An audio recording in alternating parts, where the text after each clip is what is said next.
यस नीलकण्ठ नन्दन YouTube च्यानलमा तपाईलाई मेरो नमस्कार। सदा चाहिँ आज पनि यस भिडियोलाई अन्त्यसम्म हेरेर साथ दिनुहुन्छ भन्ने विश्वास गरेको छु। हरेक दिन प्रयोगमा आउने तर यसको बारेमा कुनै थाहा पत्ता नहुने, सधैँ प्लम्बर बोलाएर प्लम्बरले समस्याको समाधान नगरिदिने, त्यस्तो समस्यालाई समाधानको निमित्त यो भिडियो बनाएको हो। प्लम्बर आउँछन्, हेर्दै गर्छन्, मोटो पैसा लिएर जान्छन्, तर आजको समस्या, भोलिको समस्या, सदाको समस्या जस्ताको त्यस्तै भइरहन्छ। त्यो समस्याको समाधान तपाईहरुसँग छ। यो भिडियोलाई अन्त्यसम्म हेर्नुहोला, साथ दिनुहोला, माया गर्नुभएको छ, अरू माया गर्नुहोला भन्दै यो कम्बर्ड वान पिस कम्बर्डलाई कसरी रिपेयरिङ गर्ने भन्ने कुरामा थोरै जानकारी दिने प्रयास गर्छु। यदि तपाईको घरमा वान पिस कम्बर्डबाट पानी ननिस्थ बगेको छ भने के गर्ने त? या वान पिस कम्बर्डमा पानी आएन के गर्ने त? सर्वप्रथम वान पिस कम्बर्डको यो पुस बटन छ, यो पुस बटनलाई चेक गर्ने। पानी ननिस्थ बगिरहेको छ, पानी यहाँबाट आएको आइछ भने त्यस्तो बेलामा यो पुस बटन दबेको हुनसक्छ, या दबिरहेको छ कि छैन भनेर हेर्ने पहिला।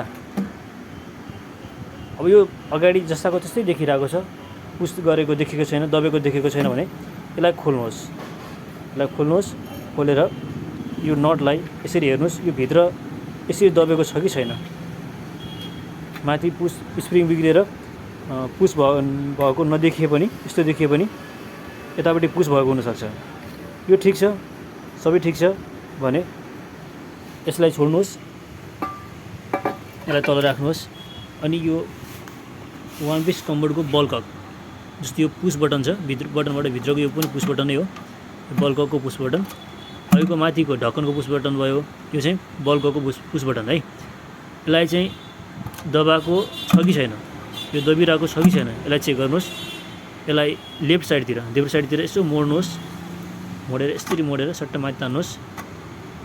यो लक लागिरहेको हुन्छ। ओके, कहिले कसो अलि टाइम लिन्छ, यो आयो। अनि यसलाई दबाउँदै हेर्दै गर्नुहोस् ठिक छ कि छैन। यो ठिक छ। यस्तो बेला फोहोर सफा गरिदिनुहोस्। यो वासरमा लागेको फोहोरहरू छ के छ, यो वासर ठिक काम गरेको भने हेर्नुहोस्।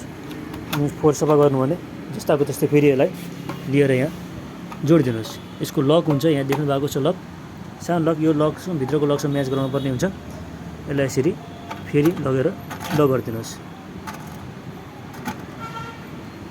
ओके, त्यसपछि यो अर्को यसलाई इनलेट भन्छ। यो इनलेटबाट पानी उठिरहेको छ, यसरी उठिरहेको छ भने पनि तपाईँ समस्या आउँछ, या बसिरहेको छ भने समस्या हुन्छ। पानी नआउँदा यो बसेको हुन्छ। यदि पानी रोक्नु पऱ्यो भनेपछि यसले उठाएको हुन्छ, पानीले यसरी उठाएको हुन्छ अनि पानी बन्द भएको हुन्छ।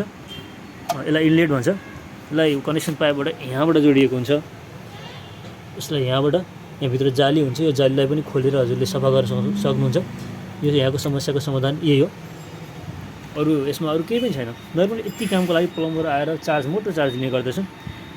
तसर्थ पैसा सेभ गर्न चाहनुहुन्छ, थोरै टाइम छ, घर फुर्सदको समयमा यो कम्बर्डलाई आफै गर्न सक्नुहुन्छ। यसलाई ख्याल गरिदिनु होला भन्दै यस भिडियोलाई म अन्त गर्न चाहन्छु।